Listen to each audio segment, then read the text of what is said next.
There are two strategies. Strategy 1 assumes that you don't plan to build your career in this area and you need to get access to quicker money without much investment.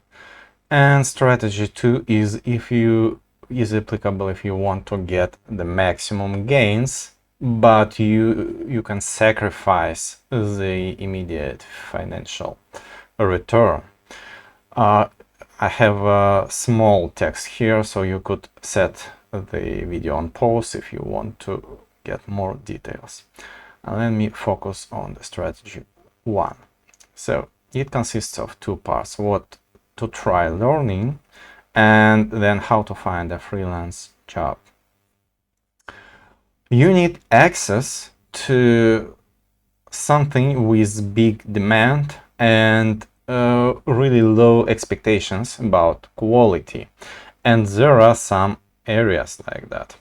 First, WordPress is the most popular content management system, and it has a huge demand. There are lots of jobs for it, and it is easy to start. You can start with formatting how it looks, with managing the website structure, then try to use popular plugins, and then you can try to make your own plugins. You will need PHP and JavaScript at a very basic level here, and of course HTML and CSS. Then another option to consider: you don't have to study all of them. This is the most obvious directions where you could go. So no code website builders.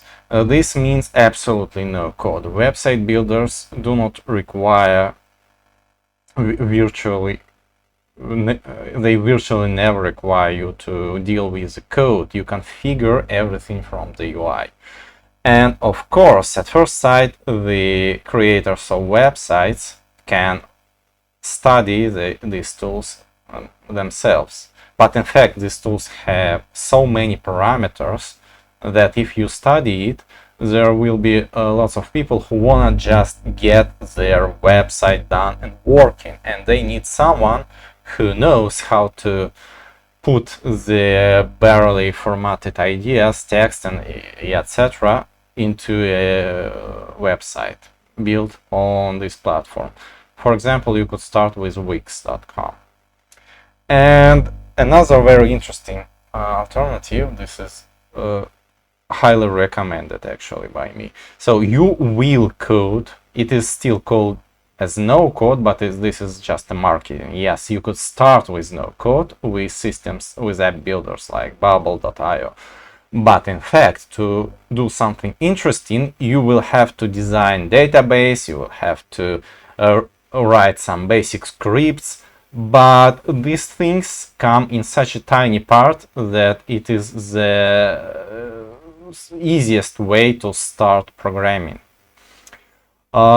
This is still not recommended if you have a real career, because there are other simple ways too, but this is really simple and you end up with the skills that let you easily switch to that strategy if you realize that you like programming actually. And then when you master some very basic level of results achievement in any of these areas of knowledge, you could try to sell your services as app.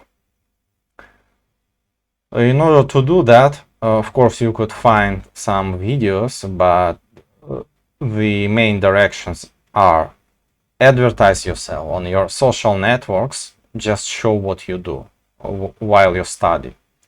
Then try product marketplaces. For example, Bubble.io comes with its marketplace, and people really need to find those who have already understood the respective platforms to solve their tasks. Microjob marketplaces like Fiverr, they're easier to start than the freelance marketplaces like Upwork. but you should know these alternatives. Of course, every details you will find in the respective videos. There are tons of information. This my video is simply an orientation.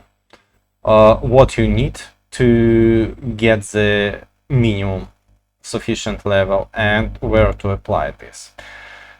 Again, this is to sacrifice your advancements in programming to avoid becoming a real expert in programming, but you still could become an expert in the respective technologies. And to start selling faster. And the strategy too is different. In this case, if you decided to become a real software developer and you want to achieve the maximum in this track, then still your first goal is to find a real job as fast as possible. But in this case, you don't care about money at all. However, the job will be very likely paying, but it shouldn't be important what they pay. The actual goal is to get access to solving the real tasks for real business. And how to get there? First, you learn the minimum basics of any platform. And here's my recommendation how to get there, what kind of education do you need. And if you get the good education, you're automatically collecting skills that you can talk about. The real skills connected to the real business, to the real tasks, and some artifacts that you could show in your GitHub profile. So you create a CV and you upload what you can show to the GitHub and to other hostings to let people click the actual software. And for example, in Foxminded, students do not complete the course. The successful ones, they usually found the jobs at somewhat 70% of the course, so they just drop the course because they simply don't need, because they have the real experience after that. And when you got a CV, you're setting with the proper mindset to start applying to first. You're not looking for the junior positions because the company rarely publish them. You apply to the companies that publish the regular software development positions. In those positions, you only see your fit by technology stack. A fit shouldn't have 100% overlap. Partial overlap is exactly what you need. And then you apply, revealing that you are here's the statement, that you are looking for a junior or an intern position.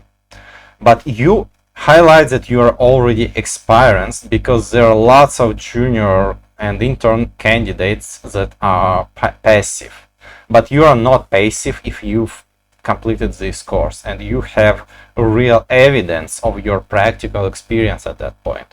It was just not connected to the business, but it was the real work. It emulated the real work. And then you should embrace that fact that many companies won't react on your application. That's normal. You just do that again and again.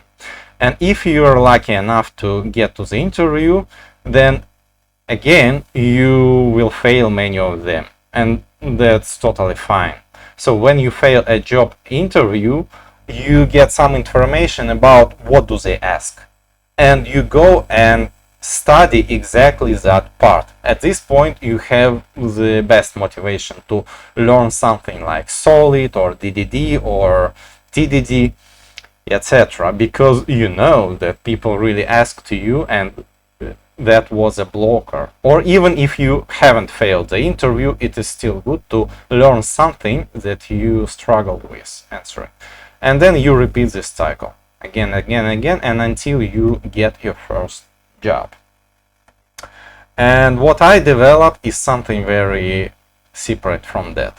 First of all, it is oriented on those who choose the strategy of qualification in software development. But I want those who already reached the stage of a real job as a junior developer to let them grow faster. And I work on the meta skills lessons that will be published at some time, and the elements of those lessons go to my Twitter.